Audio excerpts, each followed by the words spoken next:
Testing? Yes? No?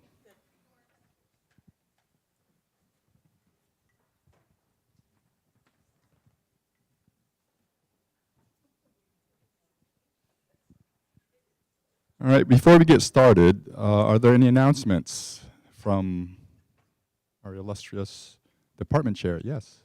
I sent an email, but the winner of next year's T-shirt was designed by Sophie Sadeh. I sent it out so everyone can see what the image is, and so we'll choose a color together, and that will be the T-shirt for next year. Congratulations, Sophie.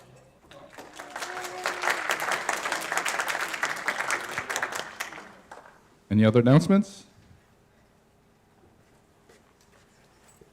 All right. We have Jeremy Weirich, who is going to be presenting today on his position at NOAA. And Jeremy graduated with a BS in Ocean Studies from MMA back in '97. So to you guys, he's your older brother. And he received his Master of Science in Maritime Archaeology from the University of Southampton, United Kingdom. And Jeremy returned to the National Oceanic Atmospheric Administration, NOAA, in March of 2022 to lead NOAA Ocean Exploration, which is what he's going to be talking about today. It's a federal program that coordinates and funds expeditions for exploration around the world with a focus on the deep sea environment. He previously served as the Vice President for Corporate Strategy at the Association of Universities for Research and Astronomy, a nonprofit science organization that develops and manages ground-based and space-based telescopes for NASA and NSF, where he led policy and advocacy for the next generation of U.S. telescopes. Prior to his leadership at ARA, he worked for over 10 years in the U.S. Senate's Committee on Appropriations, with the last half as the staff director for the subcommittee that funds the Departments of Justice and Commerce, NASA, and the National Science Foundation, having uniquely served that role under both Republican and Democrat chairpersons. Jeremy began his career within the NOAA Commissioned Officer Corps. Honorably discharged at the rank of Lieutenant Commander, he sailed as a deck officer, scientist, master diver aboard numerous research and hydrographic vessels and coordinated underwater archaeological expeditions worldwide. Now, Jeremy's going to be joining us for dinner tonight at 5:30, so if you would like to have a conversation with him a little bit more in private, he will be there starting at 5:30. So join us if you can. Jeremy. Thank you, appreciate it. Hopefully that audio is coming in. So thanks for letting me be here today. I really appreciate it. Today, really, it's an informal talk I'm giving. So the goal is to give you an update and some perspective on ocean exploration, but I want to provide a little bit of background in terms of what happened to me after I left Maine Maritime Academy. So after graduation, I left and got my graduate degree in underwater archaeology in the UK. And so underwater archaeology is something I had done when I was here at Maine Maritime, did an internship here, and wanted to pursue that in the future. But when you leave with a graduate degree in underwater archaeology, there's not a whole lot of job openings in the Washington Post for that. But as I was searching around, I came across NOAA, and they had 2 marine archaeologists at the time, and they were all in the National Marine Sanctuary Foundation, or National Marine Office of National Marine Sanctuaries. But they were looking for folks to drive boats. They have a research fleet. NOAA operates the hurricane hunters, the flying hurricanes. I like driving ships. I like being on the water. So that's when I joined NOAA as a NOAA Corps officer. Started out as a deck officer, working on hydrographic vessels, research vessels, and ended up having a pretty good time with that. Had a chance to serve on over 14 different research vessels, and my first sea assignment was on a hydrographic ship, the Whiting, and my first land assignment was actually with my first program, NOAA's Office of Ocean Exploration. And that's where I am today. I started out as their first maritime archaeologist. So at that point, there was 3 of us in NOAA that had maritime archaeology degrees. It turned out to be a dream assignment. I had that job in 2002, and basically got a blank billet sheet from the director. Said, write your dream job. I need an archaeologist for this program that just started up. So signed up and ended up doing that job for about 4 years, and it took me pretty much all over the world. I went from doing driving on different research vessels to working on submersibles, doing dive operations off the coast of the UK, Alaska, Mediterranean. I've ended up sailing in all the different ocean basins except for the Indian Ocean, but had a chance to head up to the North Pole and actually went all the way down to the South Pole.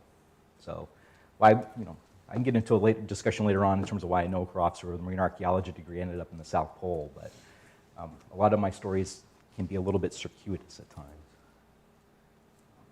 But had a chance to get to, with using my marine archaeology degree, get out to unknown places, parts of the ocean that no one's ever been to before, uncovering different shipwrecks of different generations. In this particular photo, this is of a shipwreck in the Black Sea.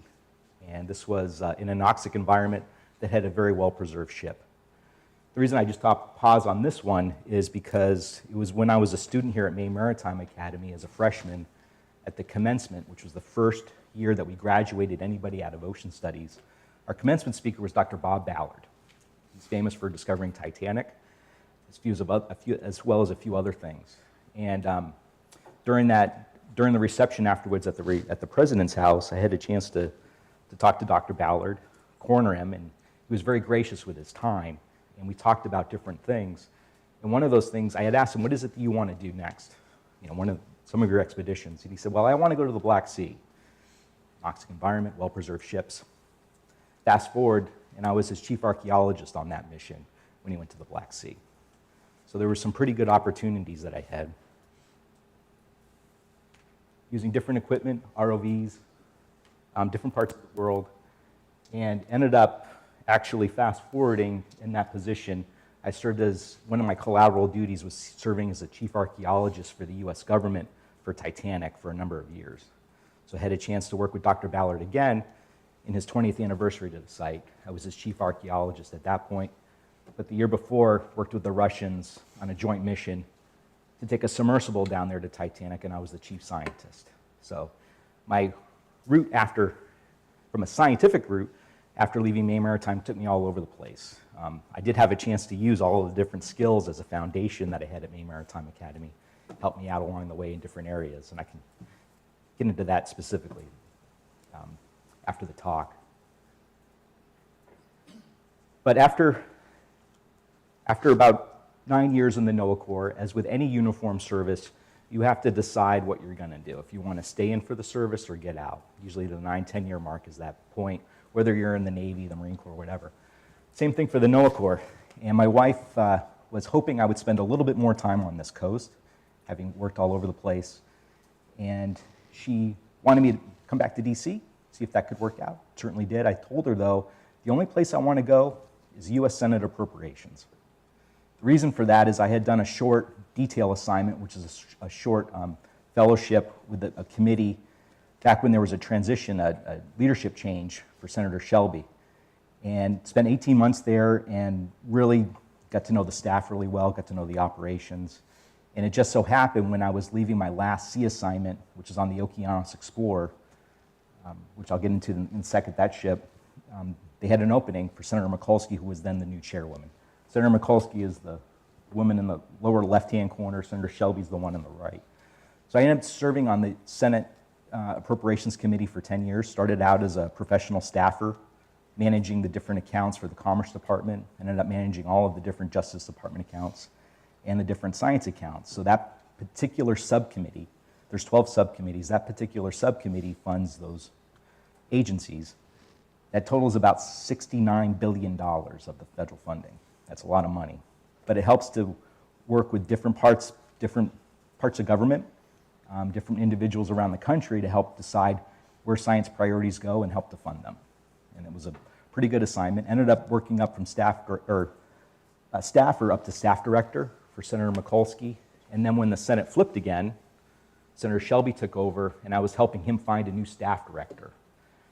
After a while, Shelby pulled me aside and said that he wanted me to stay on as staff director. So I'm one of the few staffers who've worked as a majority clerk or staff director underneath both Democrats and Republicans. I did tell Shelby, though, at the time that if we had to make that shift, we had a big problem. And he said, "What's that?" I said, "Someone has to tell Senator Mikulski. She doesn't like it when other senators poach staff." And he said, "Yeah, we do. One of us has to talk to her," meaning it had to be me. So it tended to work out okay. But there's an old adage in the Senate that when you're a staffer, you're always a staffer.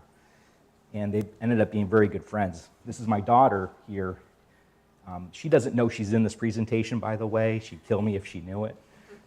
This is one of those things you ask for forgiveness later rather than permission. But I still staff Senator Mikulski and Senator Shelby to this day. They're both retired, but there's different events that they have, especially as it relates to science, that I've been known to help them out and escort them. Senator Mikulski's in Maryland, Senator Shelby's down in Alabama. They become family. But when you're 10 years in the Senate, that can get a little bit of burnout. You've seen all the different news about all the rancor, the roadblocks. That can wear on you. So after 10 years, I was looking to do something else. And I wanted to leave the Senate and go work for the science community again. Didn't want to lobby. Wanted to work for a nonprofit organization. And I figured I would go back to the ocean community. The astronomers had a different idea. They had a different plan for me. And I ended up working for an organization called AURA, Association for Universities for Research in Astronomy. They were founded at the same time as NSF. NSF doesn't operate facilities. Other academic consortiums do that, whether it's for earth science or astronomy or chemistry. So AURA started out managing ground-based telescopes for NSF, and then they went on to manage space-based telescopes, optical telescopes for NASA. The reason they wrote me in was for two reasons. One, I had been working them very closely because underneath Senator Mikulski, she's been a big champion for astronomy. There's a big foothold of astronomy in Maryland, Hubble telescope having been based out of Goddard Space Flight Center. And so I got to know this community really well.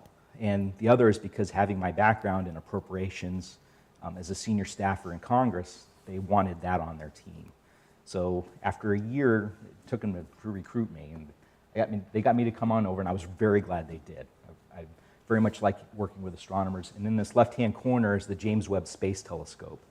That's been my baby for a long time. Since 2008, having helped to fund and shepherd that program for a long time, it was very rewarding to finally see that launch on Christmas Day on 2000, I believe it was, and to have it not only successfully launch, but to have it successfully uncover a lot of new mysteries within our solar system. Every day there's a new press release that comes out on James Webb. And so the other nice cool thing on the ground-based side is that astronomers, they don't put telescopes in bad places, so I had a chance to travel to places like Chile and Hawaii, Arizona, places where you can have what they call good sky, good seeing.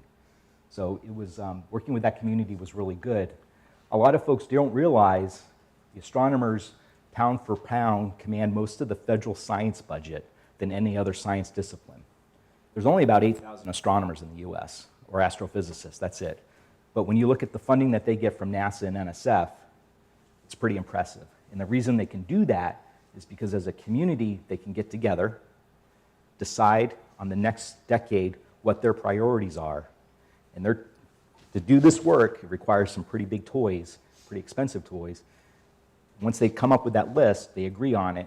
They might fight about it in closed doors, but when those doors open up, they stick to it. And you can ask any astronomer in this country what the top 3 ground-based telescopes they need in the future and the top 3 space-based telescopes they need, and they'll all be able to tell you. That's one of the challenges with the ocean community that we have, is trying to get, it's so broad, the ocean community, try to get those priorities has been tough. And I'm going to talk a little bit about that in a second. After being with AURA for a number of years, about 4 years, the position at NOAA, the Director of Office of Ocean Exploration, opened up. And it really gave me an opportunity to come back to the ocean community. At that time, the astronomers had just finished their decadal process, which is the way that they can deliberate on what they want to do for the future. And that had just concluded. The projects that I had been helping with at AURA, they all got top ranked. So it was a good time to leave. even though I had grown to really like that community. And it just so happened I competed for the director job and ended up getting it. So I've been with NOAA now for about 2 years, and that's what I'm going to focus on here for the remainder of my time at Ocean Exploration. In addition to being director of NOAA Ocean Exploration, I also serve as co-chair for 2 White House level interagency working groups. One is the National Ocean Mapping, Exploration, and Characterization Council, and the other one is the National Oceanographic Partnership Program. You do not need to know any of those. All you need to know is that these are 2 bodies for the US government to coordinate with one another across federal agencies. So as a taxpayer, you should know there's at least those conversations happening, dealing with next generation ocean research, research vessel health and recapitalization, things like that. So my position allows me at least have an opportunity to work with the ocean community in many different ways, which is what attracted me to this job. So to begin with ocean exploration, let me just give you a quick primer video and see if this works. Good morning from the Okeanos Explorer. Vehicles are on their way down. This is your geology science lead. We came into auto position. Are you ready to take back ship control? I am ready. Copy that. Actually, 115 meters at 1/8. Go ahead, Daisu. Hey, we are in auto position and we're passing control back to the bridge now. Copy.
So that is NOAA Ocean Exploration in a very tight nutshell.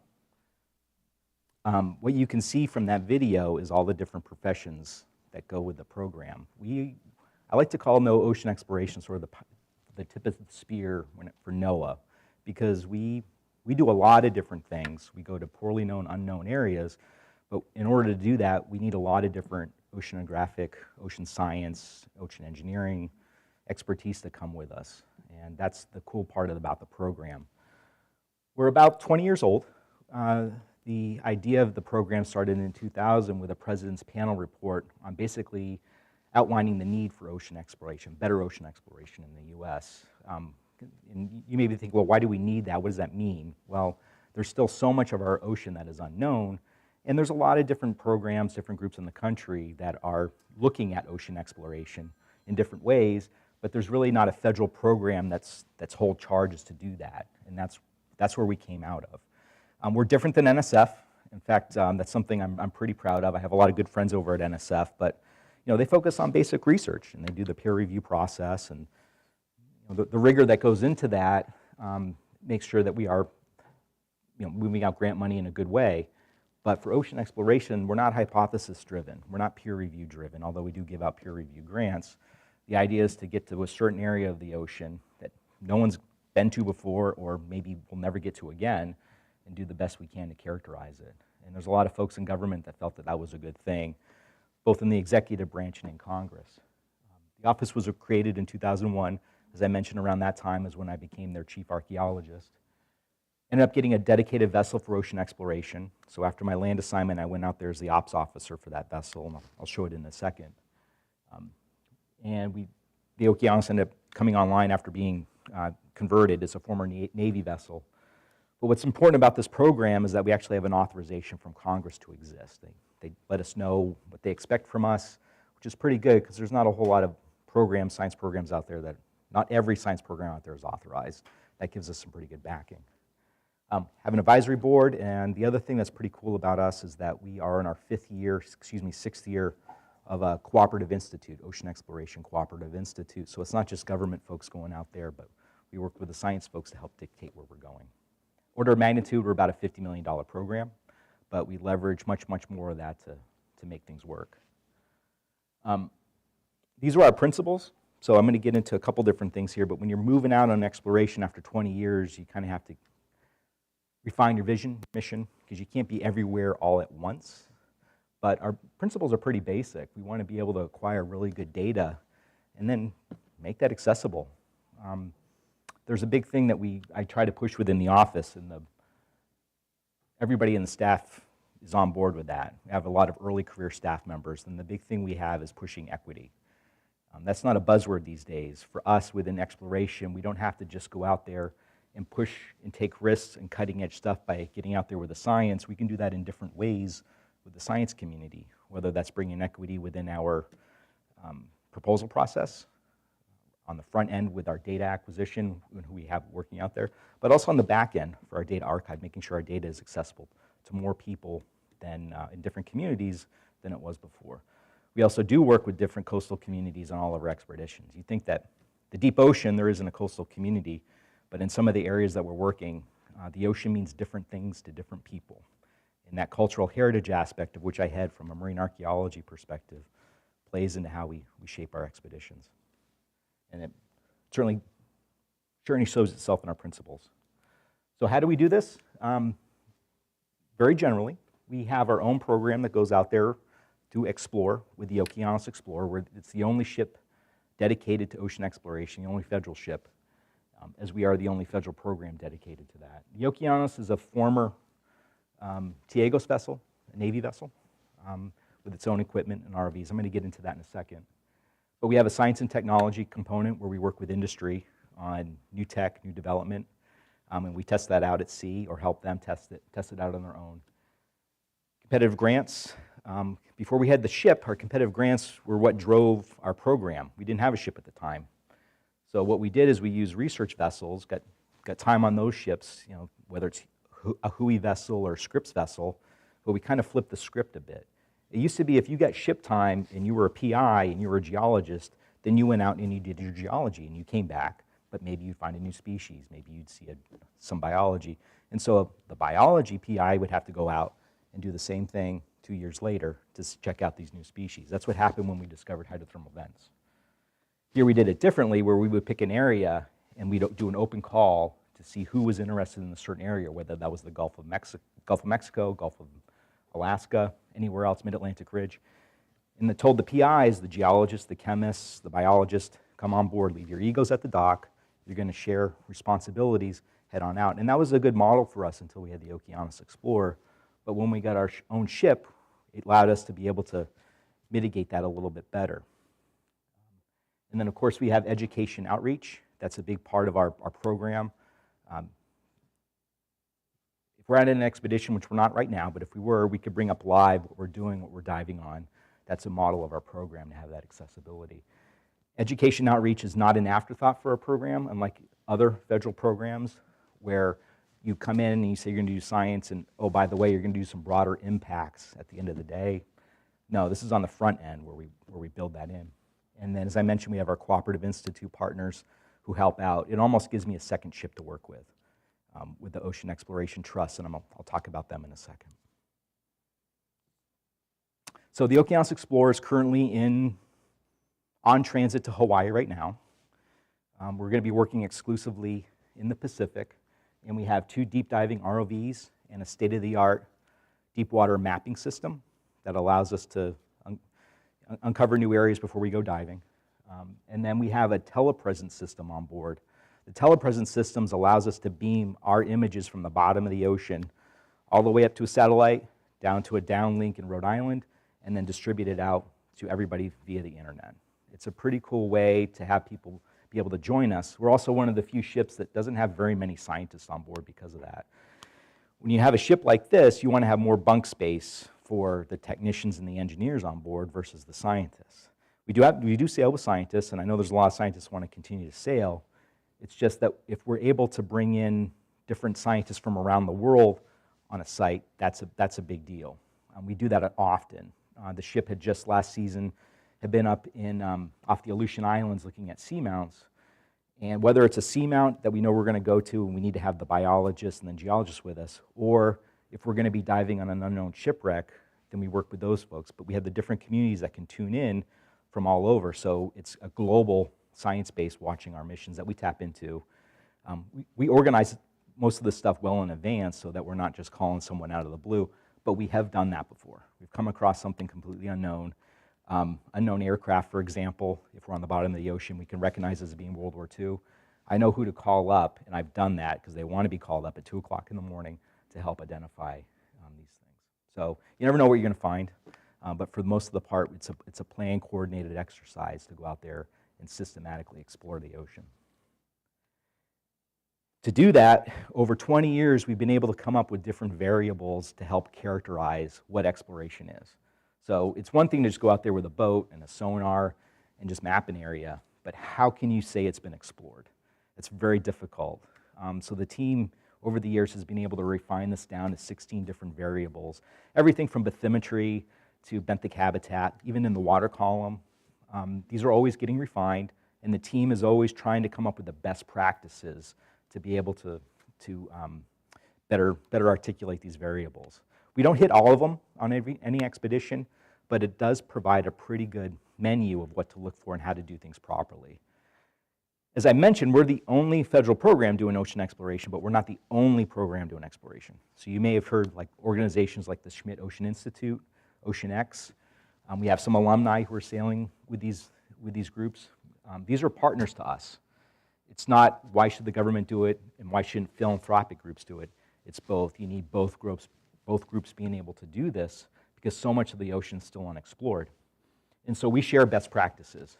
And so you could go on to the Falcor 2 today and see our cookbook of best practices. Eric King, who is the Chief Operating Officer for Schmidt Ocean Institute, is an MMA grad, and he also serves on my advisory board, so there's a big connection between these groups, which I think is really important. It means that there's a lot more need from a workforce perspective within the ocean exploration realm, a lot more jobs, a lot more opportunity out there than what there were when I was a student. Our cooperative institute that I mentioned is pretty key to us. It's one of the reasons I came back to NOAA to join this program. Our 5 partners are Ocean Exploration Trust, which is actually run by Dr. Ballard, Woods Hole Oceanographic, University of Rhode Island, University of New Hampshire, and the University of Southern Mississippi. It sounds kind of an odd mix, a lot of New England schools, and then we have a Southern one, but that was all strategic on why that happened. They've been an extremely good partner, and they are a valuable extension of our program. So a cooperative institute isn't a federal program, but they work exclusively with us. They also have other partners, but they work with us exclusively on exploration activities. Ocean Exploration Trust has the exploration vessel Nautilus, which was Dr. Ballard's ship. My program has about 80% of that ship's time, which allows us to be able to decide where we can go on different expeditions. That's what I meant before by saying I basically have 2 ships, which is really cool. Both ships are going to be working in the Pacific, based out of Hawaii right now, and as I move along, I'll tell you why we're going to be working in the Pacific pretty much for the foreseeable future. But these partners are pretty key. They amplify everything that I was talking about before: operations, education, outreach, all of that, and technology development. For their model, it's very similar to ours. They have a deep diving ROV system, deep diving mapping system, and the telepresence system. So same thing, if they were diving right now, you could tune in via the internet and see them as well. We actually have a connecting website from an education perspective that links us all up. They do something that's different than us in a way, in that they have also autonomous vehicles that they sail with, different types. And it's not uncommon for them to have multiple vessels in the water at the same time. That's pretty cool. You could have a mid-water column AUV cruising around, collecting data, as well as a benthic ROV taking video at the same time, or have multiple vehicles out while the ship's out mapping. It's a good use of time. The disadvantage, of course, is when you have that much tech, you need more technicians. And so, again, that's where a lot of the bunk space goes to, which is okay because, again, They're tapping into the science community broader than just having bunk space for a couple scientists. As I mentioned before, in addition to just going out and having expeditions in the deep ocean, there's different components of the program that are key, that help to work with the community, the ocean community in different ways.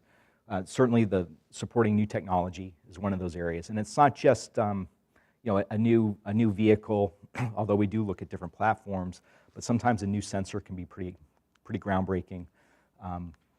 Any different levels of new tech is key. And we use the Okeanos Explorer as a test bed, as well as the Nautilus as a test bed.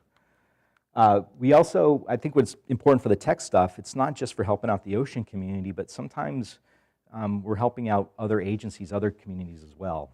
Getting back to my astronomy roots, we do work with NASA on tech development.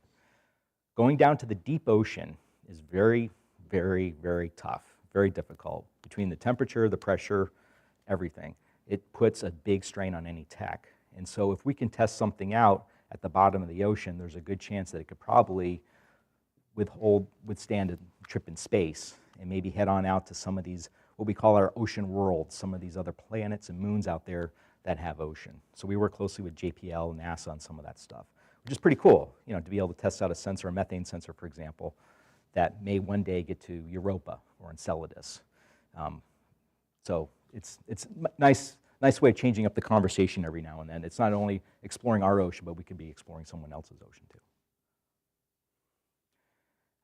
Another emerging area that we're looking at is omics or genomics. There's the apostrophe omics because there's different types of omics out there. One of the other hats that I end up wearing, which is crazy, my former professors would probably say as much because I have no business doing anything that's marine biology related, is that I now am what is called a champion for omics at NOAA, and that is an actual title. It's part of the omics working group within the NOAA Science Advisory Board, and so I'm one of 4 people that is pushing this initiative. The reason I got involved in it is because it turns out that we ended up doing a lot of omics work from front end to data acquisition, standards for doing sampling, all the way to the back end for archiving and the need for high performance computing. It's one of the, not the only one by any means, but one of the unique ocean science programs that does require high performance computing. And it was just sort of stumbled on this, and it turns out that someone on my staff who I hired is one of the leading omics professors and experts in the world, which is great. Have that experience in there to have NOAA continue to lead that and have ocean exploration lead that. So this is definitely emerging. This is something that they're still cracking the nut on this one from all ends of the spectrum. But it's pretty cool because you can get a water sample out in the middle of the ocean, and from that water sample you can understand any type of species of fish, marine mammal, anything that ever was in that body of water.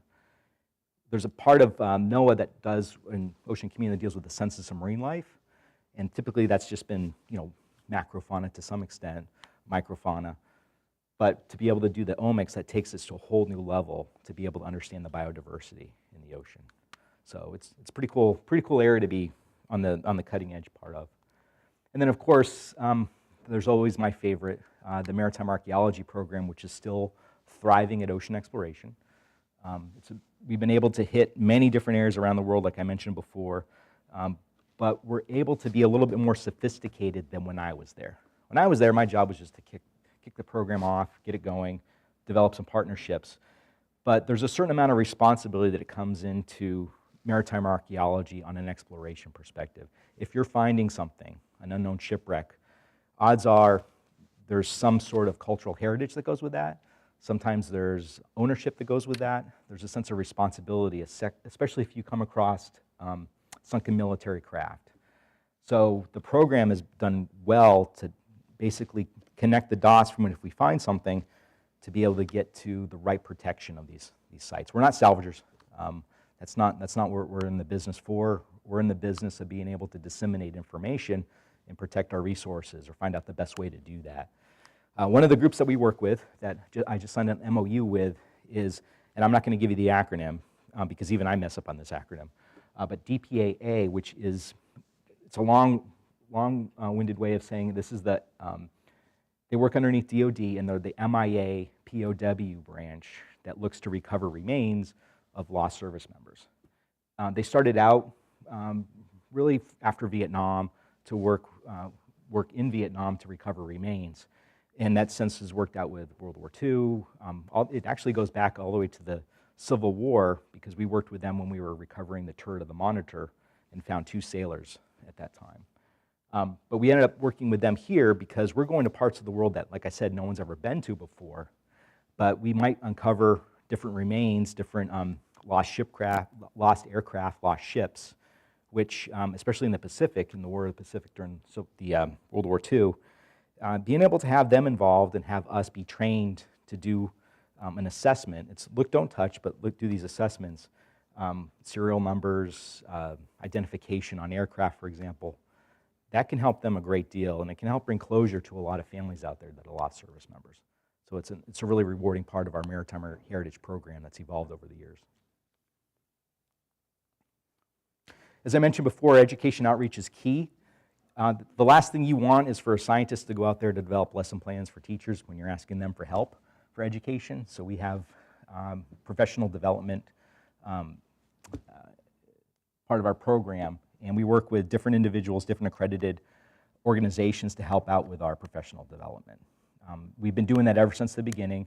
We have a huge amount of different lesson plans, and we share a database with Schmidt Ocean Institute and Ocean Exploration Trust. So if you're a teacher, a high school teacher, looking to talk about ocean exploration or marine science, we give you a one-stop shop for that, which is pretty nice. We also have, this may be of interest to you, I think some of you even applied to this, our internship program, Explorers in Training. We ended up having about 930 applicants this year. We really only select a very few. It only comes down to about a dozen or 2 dozen. I know you might be asking, I don't pick them, so don't hand me your resume for this program, because I have no hand in it whatsoever. But it's proven out to be pretty good, and it's a really good pipeline for us, a career pipeline for NOAA, but also for early career individuals. We do everything from going out to sea, standing mapping watches, ROV piloting watches, even shore-based systems. Our marine archaeologist, Phil Hartmeyer, has, for several years running, has had an EIT on staff to help out, and they've produced pretty good projects. So between this program, the Knaus Fellowship, Epinetta Fellowship, there's a Hollings Fellowship, there's a few different programs within NOAA that can help out for early career scientists. So I'm happy to give you more information on that afterwards. A couple different things as you're thinking about what I said about ocean community, the ocean exploration community as well in particular. There's a couple different challenges, emerging challenges, different opportunities that pop up that you should probably think about and consider.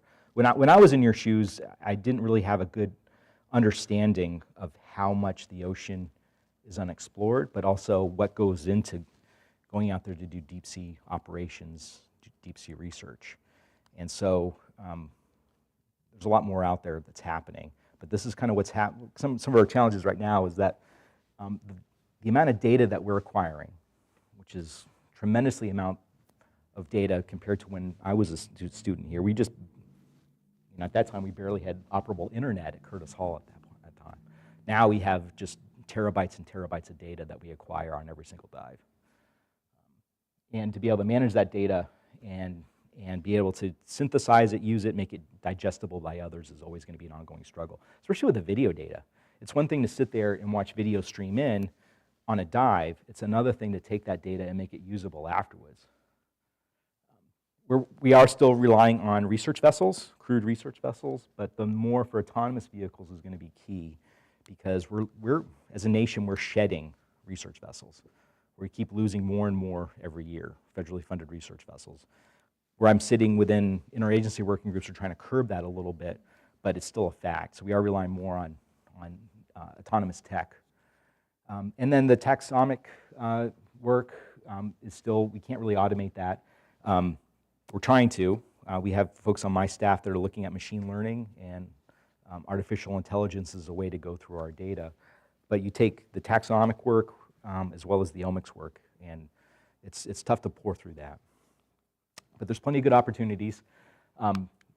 If any of you are interested in autonomous vehicles after this, I'm telling you, this is an emerging field. You've heard that already, but there's so many different types of autonomous work out there, whether that's surface, underwater, everything from the data acquisition side to the data processing side, that this is going to be key.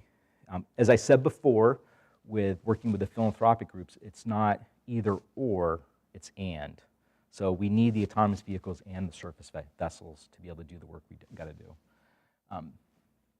As I mentioned before, AI tools are emerging, and certainly from a R2O and D2O, what that refers to is research to operations and development to operations. We tend to do both, and so there's still some cutting edge work from a tech perspective that's pretty key.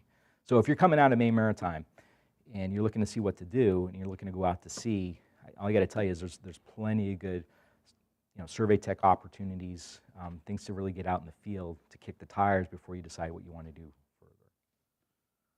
People often ask me why is ocean exploration important? And there's 3 topics that I hit. One is the jobs and high-tech workforce. That's key. These are all our partners in different areas. We work with them in different levels. A partner is a very amorphous term for us because some we do direct funding for, some we collaborate on an expedition. But it's been nice with this position, which is why I took it, is to have a larger outreach beyond just a federal government program, but to be able to work with the ocean community overall. And having a sophisticated high-tech workforce is key. There's a lot that goes into the ocean work, and our coastal communities depend a huge amount on it, so we can't take it for granted. The other area that I mentioned before, previously one of the other hats that I wear is that National Ocean Exploration Mapping Characterization. That whole council is focused on our US EEZ, our US Exclusive Economic Zone. This is a huge amount of our country that we don't know anything about. 48% of it is unmapped. Everything that's read up there is unmapped. And that's unmapped to a resolution of 100 meters. So we don't know what's there, but this is an area that's larger than our territorial area. That should be concerning to a lot of people. All the decisions that we're making today as a government, as a society on the US related to the ocean, whether that's wind farming, oil and gas, marine protected areas, carbon dioxide removal, carbon dioxide sequestration, all of that is predicated on having a better understanding of what's out there. And these are areas that are our territories, even way out in the Pacific. If we have that, there's a 200-mile nautical mile radius around that. So that's something I've been pushing from my stance within ocean exploration on the national level to provide that sense of urgency. We need that urgency because even though we have a coordinated approach in the government, we're not meeting our metrics. So if you think that you're going to be coming out of Maine Maritime Academy and the exploration ship has sailed, you're wrong. We need all the help we can get to get eyes on target out there to do mapping. And that's just the mapping aspect. That's not just the characterization. Excuse me, that doesn't include the characterization or the exploration component. So 16 variables, we haven't even touched the surface on that. We have priority areas we're going to go to, but we haven't even touched the surface on that. There's so much out there. So this chart's showing you that we're not getting there fast enough.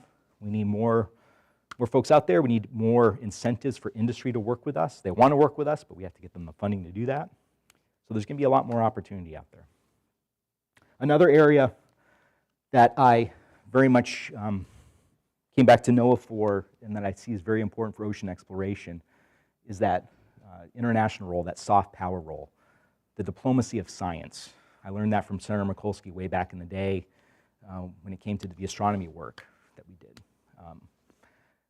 She used to say that a powerful nation can develop scientific instruments and dominate, but a great nation gives that data away for free. And as a powerful country, we have the opportunity to do that. So as much as I was mentioning before of looking at our own U.S. Exclusive Economic Zone, there's a lot to be said for going out to another country that doesn't have those resources and helping them map theirs. If we don't do it, another country would do it. And in the Pacific, which is where we're dominated, that's a big key on the international and geopolitical scale. So we were using Honolulu as a hub, and then branching out, and the Okeanos is going to be working further west in the Pacific. So is the Nautilus. In 2 weeks from now, I'm going to be traveling to Palau to work with their government to have the Nautilus there this fall to map their area, and then we're going to be following up next year. And then after that, we're going to be working with the Marshall Islands as well as the Solomon Islands. There's very strategic reasons we're doing this. One thing I can share is that China has about 69 research vessels, most of them working in this area. I'm not talking about warships, I'm talking about 65 research vessels. Their last research vessel that was just launched about a year ago was working off of Taiwan, and during their operations, they launched not one, not two, but 50 autonomous vehicles. That's what we're up against, folks. So as a nation, we're trying to make sure that we're trying to provide equity in science, make that data accessible. So I got to wrap up here. I'm going to conclude kind of where I, kind of where I came back from, which is here at Maine Maritime. I took this photo 30 years ago. I know there's at least one person in this room who knows what that is. This is from the aft mast of Bowdoin. This is my first research cruise. This, this pretty much hooked me on ocean exploration, hooked me on marine science. It was a great opportunity. I had a chance to sail on Bowdoin a couple times. Had I known how much of a cool experience and how rare that is, I would have done it every weekend. Don't take for granted the opportunities that you have here from a tech perspective, from a education perspective. There's a lot of different opportunities, especially at the undergrad level, that a lot of marine science programs don't offer you. And I can tell you that for sure, because to be able to have hands-on work at an undergrad or have the research opportunities, that there's so many programs out there that don't do that. And also take advantage of the staff expertise you have here and your instructors. I was very fortunate. I have two of my instructors here, Dr. Saul, Dr. Boucher, and they were very helpful in my work. Dr. Saul would agree that I was not one of her best students by any means. But she gave me a good compliment when I was an undergrad that stuck with me. And it was that I had the ability to take a complex science, or at the time to me it was complex, science idea component, and explain it in a way that others could get. And that stuck with me, and that's helped me out for all of my career. So thank you for that. And then Dr. Boucher, of course, was instrumental in my help, professional development here at the academy, but also when I went on to grad school, and then stuck with me after that. I've been very fortunate to have a few different mentors in my life that helped me out, and I wouldn't be where I am today without the expertise that's here at Maine Maritime. So don't take it for granted. So with that, I'm going to conclude and open it up for any questions and discussions. So thank you very much for your time today. I appreciate it.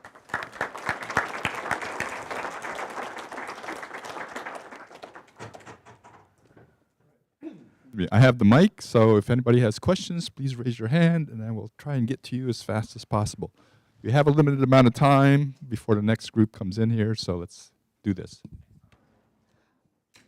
Thank you for the presentation. Just one question I have regarding your coordination with the DoD on remains from World War II. Of course, we were fighting the Japanese during the war, and they still have shipwrecks, plane wrecks, that sort of thing out in the Pacific.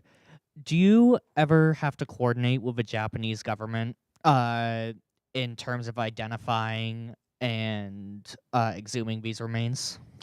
Yeah, we do. In fact, we don't necessarily go in there and take out remains, especially in the deep ocean, but we do that coordination. This just happened last September. Nautilus went out to Midway, and they were doing all sorts of work, but one of the areas they wanted to go to was pretty much the Battle of Midway area. And so we were going to dive on 3 aircraft carriers, the Yorktown, the Akaga, and the Kaga and the Akagi.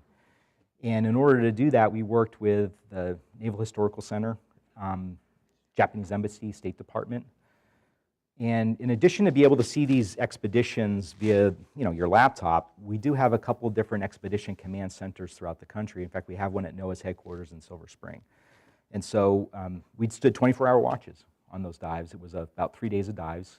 We had the Japanese involved, and I ended up organizing a VIP reception where we were still diving to be able to have folks come together that weren't there as part of the expedition. And that gave us a way to commemorate what was happening, but also talk more about that history and heritage that we have. So we do that for everywhere that we go. Thank you.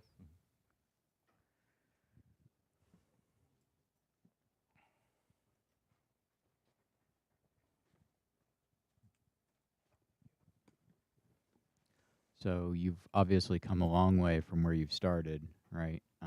What would you say was some of your most challenging, your biggest challenges after graduating from Maine Maritime?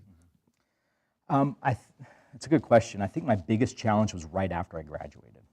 And you all may have that challenge as well because you're coming out of an environment, you're still young. I mean, I'll raise my hand. I was pretty immature still when I was graduating and had some ideas of what I wanted to do, but when you're still young, you're still a little bit unfocused.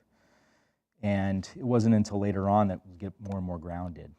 But you can tell from what I've done, I always keep an open mind. I'm always trying to do new things. But that just graduating was the biggest challenge. And then after grad school, things got a little bit easier. First job, things got a little bit easier. But don't get discouraged, even if you're a senior, junior, as you're trying to make the plans. Understand that there's still a lot of good opportunities out there, but you do have to stay focused, and you have to see what it is that you want to do. It's okay to take risks too. It's okay to keep your eyes open, your options open, and realize that the first job that you take out of Maine Maritime Academy will not be your forever job, most likely. That's okay. That's good. So understand that. Get some experience. Don't be afraid, and then build on that, build on that, build on that, and suddenly you'll find that 30 years goes by, and you can look back at a decent career. Thank you. One more question, and then we turn you loose. Thank you again for coming in to speak with us. Is there sort of a recommended path or somewhere to start that you'd recommend for someone looking to work on research vessels or become a marine technician? That's a good question. Where to start specifically for at-sea work. One thing that was available at Maine Maritime at the time, which I didn't take full advantage of, but my classmates did, I don't know if it's available now, but was to get networked in with the academic research fleet, the UNOLS fleet. And so Huey's one of the closest ones. And I had friends that would go down there, drive down there, and basically volunteer their time to go out. Back then, unpaid internships were common. I'm sure they are now, but there's a lot of programs now that will pay folks to go out there. You shouldn't have to work for free, or at least be able to break even or not spend money to do it. But there's a couple different opportunities. The problem is that you have to not necessarily look on the web and all that. You at some point, you do have to do old-fashioned walking down to the dock and getting to know some folks. And so that's a component that's still within the ocean community is key, is getting some initial footholds. If there's an opportunity at the Academy to visit these sites, for these site visits, trip visits, take advantage of it. And that's how you get to build that network. I don't know of anybody who just went in cold sailing on the ships. You got to be able to get to know some folks. But they're always looking for folks. There's always, you'd be surprised, as much as ship time is still very sacred, very valuable, it's not uncommon to have extra berths open. And especially if it's like a mapping mission or some of these other missions. If it's a multidisciplinary one, it's tough to get a berth, but there's a lot of ships that sail that are going out to acquire data that have empty bunks. And it's grabbing one of those bunks and standing on a watch. And don't, leave your pride at the dock too, because sometimes you'll be standing some of these watches, even on a fish boat, where you're out there just getting dirty and smelly, and that's okay, because you're getting some experience. All right, join me again in thanking Jeremy for giving the seminar. And again, we're going to have dinner 5:30 at the mess deck, so if